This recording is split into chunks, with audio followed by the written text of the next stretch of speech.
ચાલો હું તમને આજે સરસ મજાનું એક મંદિર બતાવું અને મંદિરની અંદર તમને સરસ મજાનો વૃક્ષો, બગીચો અને અહીંનું મસ્ત રમણીય વાતાવરણ.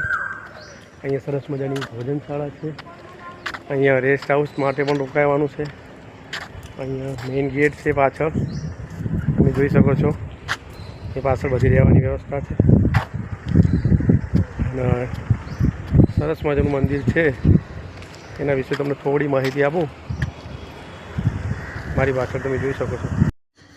તો ગાઈઝ, આ મંદિર ક્યાં આવેલું છે અને કઈ જગ્યાએ છે તો મને કોમેન્ટમાં જરૂર જણાવતો, જેથી કરીને મને ખબર પડે કે તમને જાણો છો. જોઈ શકો છો સરસ મજાનો વાતાવરણ, વ્યવસ્થા બી એટલી સરસ રાખેલી છે. અહીંયા એક મૂર્તિ પણ છે ભગવાનની.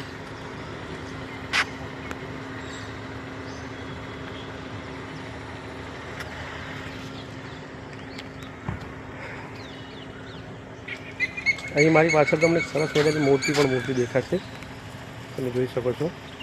તમને બતાવું છું, જોજો. એ મુનિ મહારાજની છે.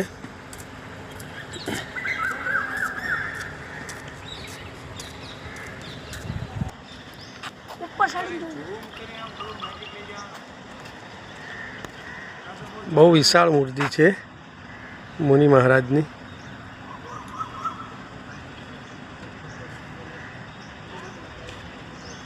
સરસ મજાનો બગીચો પણ છે ત્યાં.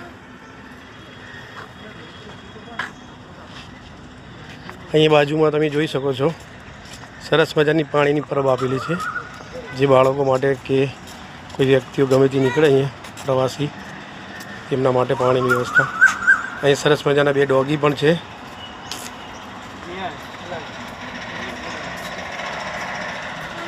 ચાલવા માટેની વ્યવસ્થા બી કરેલી છે.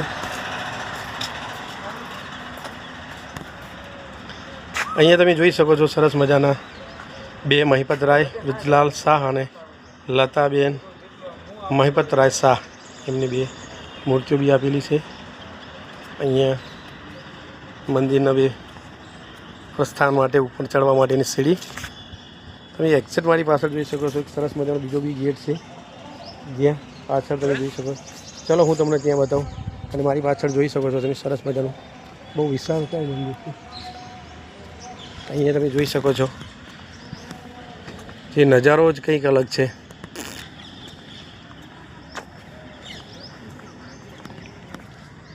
અહીંથી તમે જોઈ શકો છો સરસ મજાનું સુંદર રમણીય મંદિર જોઈ શકાય છે.